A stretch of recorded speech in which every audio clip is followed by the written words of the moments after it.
আলহামদুলিল্লাহ বললে আল্লাহ আরো ভালো রাখবে, অবস্থার আরো পরিবর্তন করে দিবে, ভালো থেকে আরো ভালো করে দিবে। আর আলহামদুলিল্লাহ না বললে অবস্থা যা আছে ওইটার আরো খারাপ করে দিবে, ঠিক কিনা?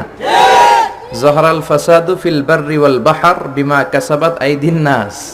জলে স্থলে এই যে অগ্নিকাণ্ড, ফাসাদ, ভূমিকম্প, বন্যা, মারামারি, পেট্রোল বোমা, হরতাল, এগুলো তোমাদের হাতের কামাই, ঠিক কিনা?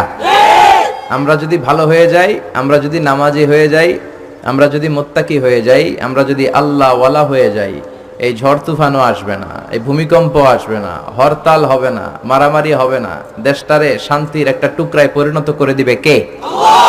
এজন্য সবসময় শুকরিয়া করব কার?